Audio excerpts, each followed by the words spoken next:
Welcome back to another episode of A Deeper Perspective. My name is Mike, and here in ADP, if you are unfamiliar with our format, what we do is we take song lyrics for a song that I've never personally heard, and we analyze them without listening to the music so that you get the unfiltered truth of what the artist is saying without the bias of music in the background. So today, we're going to revisit an artist that I've talked about before, an artist that we've interpreted before. This artist, his name is Drake. And the song that we are going to be analyzing today is a new one on the top of the charts currently. It is called Justine STFU. So a little bit of abbreviations there, perhaps a grammatical thing. Maybe the song is about grammar. I'm not sure. It's in the hip hop genre, perhaps rap genre. So we're going to get into it. There's a lot of lyrics, and again, I am unfamiliar with this song. I have not heard it before. So we're just going to read the lyrics, dive in, and figure out what it is Drake is trying to convey to us, the listener, this time. So Justine, STFU. Let's get it started. So it starts off with an intro. I don't know if there's music to this intro or if it's just talking, perhaps a phone call. Perhaps this is a conversation with someone on the other end of the phone. Perhaps just a thought, just on the opening words here, where it says intro. So we're going to get into it. So again, intro. Emiliana, it's been so long since you texted me. Okay, so they are on the phone, perhaps not necessarily a phone call yet, unless this is part of the phone conversation. It's been so long since you texted me. I had to call you. Like, I haven't heard from you. I haven't received any letters from you. So perhaps this is a phone call. Okay. I finally took a break, and now I feel like I'm on ecstasy. Interesting. You say what my work means to me will one day be the death of me. This doesn't sound like a great phone call. This sounds like... Well, let's continue. I don't want to jump to any conclusions here. Okay, they tried to kill me once, but darling, you just resurrected me. So it does sound like a phone call. Someone that perhaps means a great deal to him, perhaps his therapist, because he did mention that they did try to kill him and his work might be the death of him. So perhaps he's talking to a therapist. They resurrected him. So maybe talked him off a ledge. Maybe talked him out of some financial ruin. Well, let's continue. Because it goes into a chorus where it says, reach me, baby. Call my phone and say that you need me, baby. Okay. Perhaps it's not a therapist. Perhaps it's Drake's child. Because reach me, baby. Call my phone and say you need me, baby. Because Drake's baby would still be a child at this point, I would imagine. Yeah. I'm so green, you gotta teach me, baby. Because he's new at being a father. Okay, that makes sense. Because he's new at being a father, he's green. So as much as Drake is trying to teach his child the way of the world, Drake having this child is teaching him how to become a father. So that makes a lot of sense. Okay, from Vancouver, you a BC baby. Perhaps he had the baby in Vancouver. That's possible. Drake is Canadian. Long way between Toronto and Vancouver, but planes exist, I guess. So it's possible that Drake at one point visited Vancouver and had a baby. That is possible. Okay. Pull up Maybach, beep, beep, baby. So that's probably one of those toy cars you drive around, right? And, like for the child drives around, you can push them and it has a little fake horn. You go beep, beep, That's what he's referring to there. And my shit came with the heat seats, baby. So he's kind of probably making reference to like the baby poops in the diaper. Drake was once a baby and brought that same diaper vibe. So he's relating to his son or daughter. And so that's basically what that is saying there. Swear my label, gotta free me, baby. That's the label on the back of the shirt. It tells you the brand name. You will grow older, you will grow in size, and you will be free of that label, move on to other labels of larger clothing as you grow. Blow on me like some green tea, baby. So that's like birthday candles. Baby's got a birthday coming up. Okay, so I'm thinking we're establishing that perhaps at first he was talking to his therapist on the phone, and his therapist brought him back to earth, saying that, listen, you have a child, spend some time with your child, and you'll grow and you'll become a better person, and everything will be all right. So then the chorus was Drake basically talking to his child, taking the advice of his therapist. So I think that's where we are in the song. I think that's what Drake is trying to say. So now we come on to verse 1. So there's already a lot of information. And that's just the intro and the chorus. So there's a lot of meat to this burger, if you catch what I'm saying. Verse 1. A, buried alive, someone come dig me up. If I call your shoddy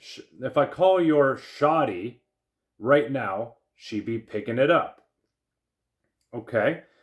You boys got big off my name, and that's big enough. Okay, so come dig me up was probably where they were hanging out. They're probably all, as people do, hanging out in graveyards. And then a guy called his shoddy, which I understand is a girlfriend or some sort of love interest to a degree, and she would pick it up. So they're inviting more people to this party, and then your boys got big off my name, that's big enough. So off of his name, they all had children, they all got together at this party, they all vowed to let's have children that are around the same age, and they will grow together. And that's big enough, right? Like, you don't want too much of an age gap between the children because they won't be able to relate to each other. So they're getting together, having children so that they can have friends to play with and go to school with. So it's more comfortable for them. We continue. We know how you OGs rocking already. The jig is up.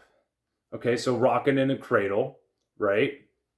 And the jig is up, probably some sort of jig that they manufactured to hold the cradles up while they're out doing stuff so they don't tip over, because you don't want to endanger the children, obviously, because they're babies. They say the truth will set you free. Well, mine is going to stream while you watch in HD. Cameras on the cradles to watch the children, to make sure that they're not up to no good, or they're not choking, they're not in pain. The jig doesn't break. That's important. They say that karma could take an eternity. Yours is dropping the same night as me. Okay, so they're dropping their karma. They're losing their karma. They're getting together, clearly taking therapy, getting together, eliminating all the bad vibes, all the bad energy, and just doing what they need to do to make sure that their children grow up safely in a nice environment. Funny thing is that they ain't gonna compete. You're gonna get yours while I'm doing me. You're gonna get yours while I'm doing me. So basically, we're gonna make sure these children grow up strong, and perhaps become athletes, because he did mention, funny thing is that they ain't going to compete. So they're not going to compete with these kids. These kids are like cream of the crop. They're going to be athletes. They're being monitored. They got jigs set up for their safety. They're going to be coachable, and no one's going to compete with them. Like, this is Olympic level stuff here. You're going to get yours while I'm doing me. So they're all the kids and all the parents, they're going to thrive because these children are going national in any sport they choose. They're going to get theirs while I'm doing me. We're all going to grow up together, and we're going to take over the sports world, is kind of basically what Drake is saying here. And then he says, "Hey, Janice," I'm going to swear here, okay? I'm going to swear here. It's in the lyrics. "Hey, Janice, shut the fuck up." That's probably just like any naysayers, anyone who says that, like, your kids will not become athletes. That's not possible. From graveyard parties, organizations, to safety monitoring and jigs. Some people may say, I think this Janice person might be saying that, like, that's too much parental control.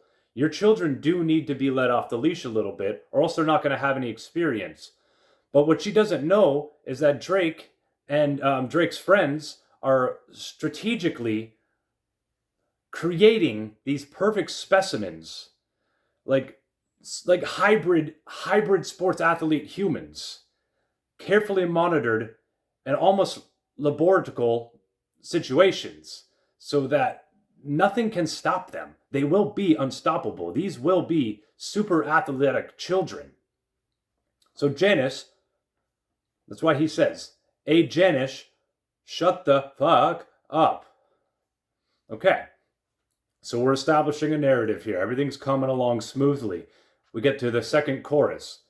I believe it's going to be similar to the first. It's slightly different, slight variations. So there is progress within the song and within the chorus itself. That's a thing you don't get very often within choruses, is elevation, graduation, and maybe that signifies the child themselves, because they are going to elevate, they are going to graduate. So let's jump into the second chorus here. There's some real toasty substance here. So he says, "Reach me, baby," again talking to the kid. "Call my phone and say you need me, baby." So if they're in trouble, Drake's always a phone call away. Like, something's going down, you don't feel safe, you're at the park, something weird's happening, you can always call Drake. "Thought they had me in a deep sleep, baby." So from a deep sleep, Drake will still wake up to answer this phone. "I'm still scorching hot in these streets, baby. It's summertime." Duh. "Pull up Maybach, beep, beep," referring to the toy car. "And my shit came with the heat seats, baby. See-through skirt, I got a sneak peek, baby." He's referring to, like, the Polly Pocket dolls, the Barbie dolls. They got different types of skirts, you know. That's all that was. "Blow on me like some green tea, baby." Another birthday. More candles. More blowing out the candles. Making wishes. Wishing for super athletes here. Wishing for Olympics. Hey, okay. Verse 2. Now I understand this is a big chunk of the song, verse 2. So I'm going to try to get through it. And we're going to do our best to follow along with this narrative here. There's going to be some explicit words that I will not be saying for this recording. So we're going to jump in here. So if it seems a little bit inauthentic because of some of the words I won't say, I apologize. However, I won't be saying them. "Tired of all y'all telling me people is real. Pussy, I know when it's real." So these are people telling Drake that these children aren't real. They perhaps have been created in a laboratory. But Drake is still saying, just because it's created in a laboratory doesn't mean it's any less real. It's still been created, it's still a real person. It doesn't matter how this person was created. It's still a living, breathing, athletic, dominating person. So it's still real, and Drake knows that. So he's just letting them know. Okay, you only come home to pose and pop off a look, but you forget how it feel. Chi-town popping a pill, go on a drill, looking for someone to kill. So we're talking about sports. This is probably football. Chi-town, perhaps that's Chicago, popping a pill, go on a drill. So a little bit of painkillers because you're performing a lot and you're going on a drill. So like, let's go. Take another pain med. We got more drills to run. We're going to run laps. We're going to do suicides.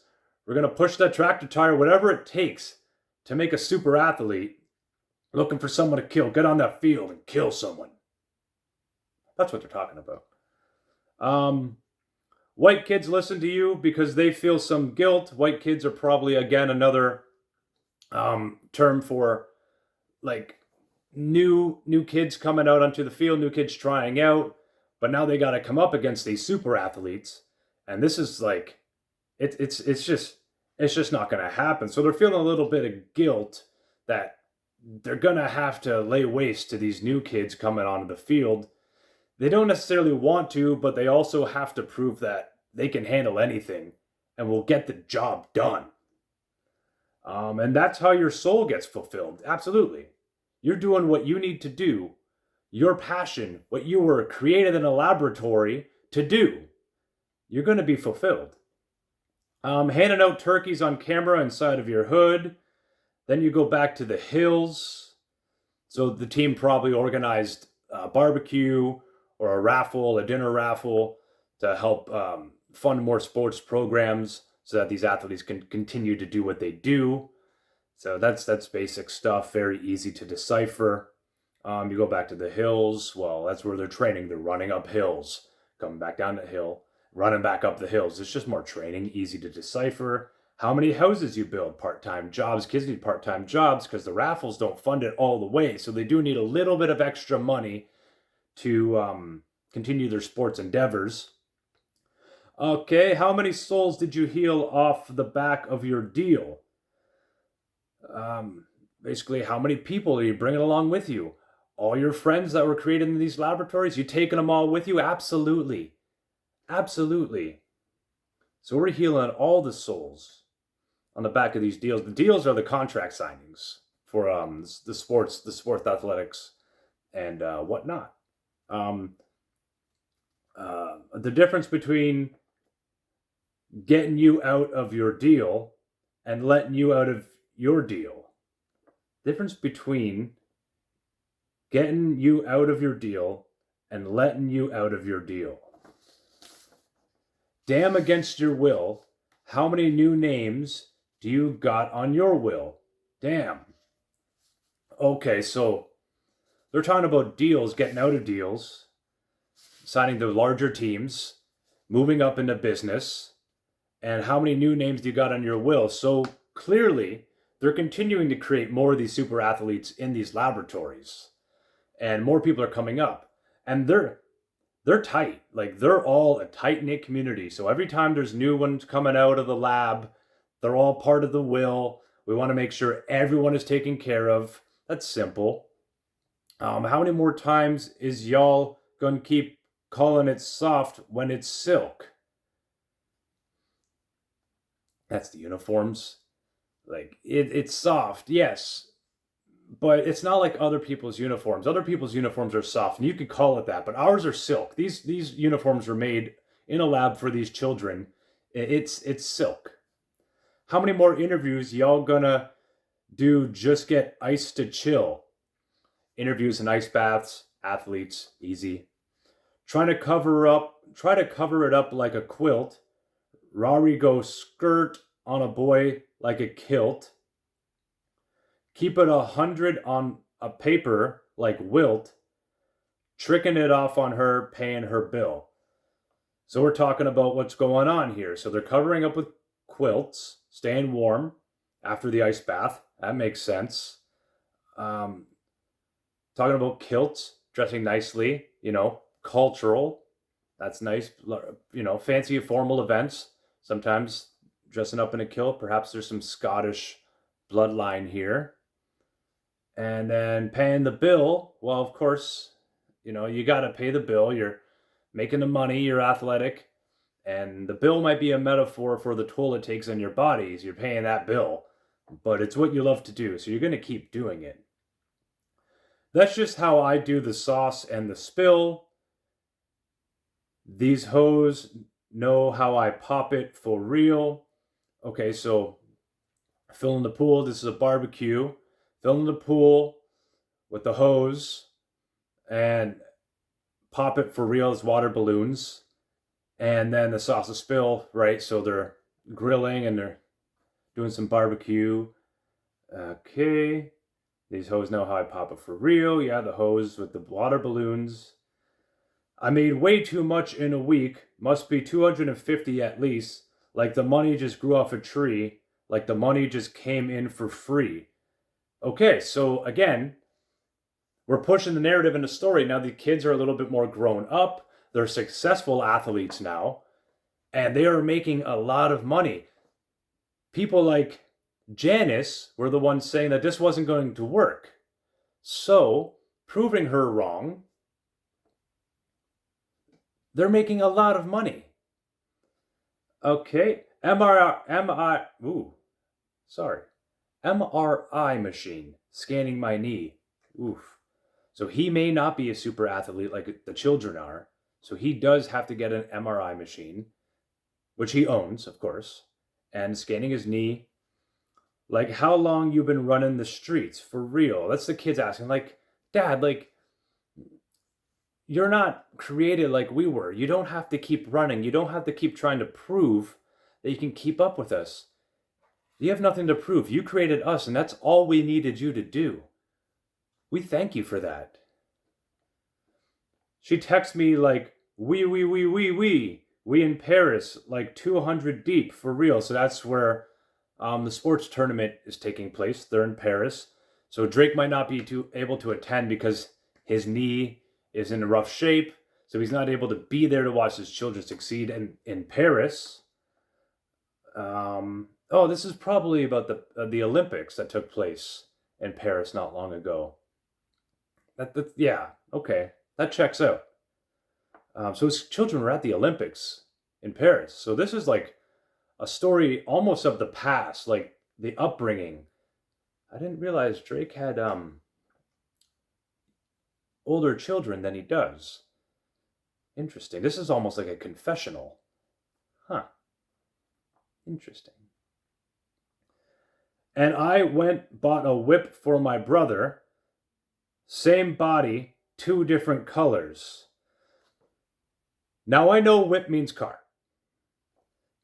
So he went and bought some cars for his brother because they got money. And I might just tell Kai, get another. They got money. Small price. Oh, small price. Maybe they don't. Maybe it's not that expensive. Just simple stuff. Small price because he keep it 100. Oh, so these are just used cars. Just keeping them $100 a piece. Maybe a Chevy Cavalier, maybe a Toyota Tercel, something like that. Just to keep these people driving. Because they do got to get the place to place.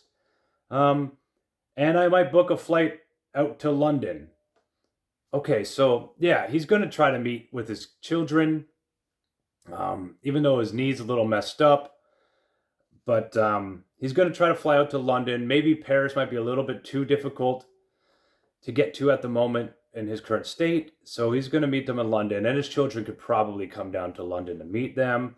And at the very end of the song here, it says, "Hey, Janice, shut the fuck up." And that's just like, hey, Janice, we made it. You didn't think we could do this, but we did. Look at us now, driving Chevy Cavaliers and Toyota Tercels in Paris and London. And they made it. So that's the end of the song. That was Drake, Janice STFU. What a compelling narrative. It starts off with Drake speaking to his therapist being like, hey, talk to your children. That will make you happy, okay? So Drake starts talking to the child. It's a little narrative about him talking to his child as a baby. And then Drake explains that they all got together at the graveyard in BC with some friends, came up with a plan to create these children in a laboratory. And then they had everything set up. They had cameras. They had jigs for the cradles to make sure that these babies were safe. Somebody named Janice. They never really revealed who Janice was, but I think that's done intentionally. Somebody named Janice was really hypercritical of the situation, said that like people created in the labs aren't really people. And Drake said, yeah, they are. And they are going to become the greatest athletes that you have ever seen, that the world has ever seen.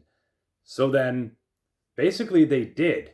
They went up, they ran up hills, they did training, ended up going to Paris in the Olympics, and Drake couldn't attend because he tried to keep up athletically with his children, but he wasn't bred in a lab, he wasn't created, so he blew out his knee, got an MRI, could not attend, but as a gift, because he couldn't attend, he bought them all cars, $100 a piece, Chevy Cavaliers, Toyota Tercels, and decided, you know what?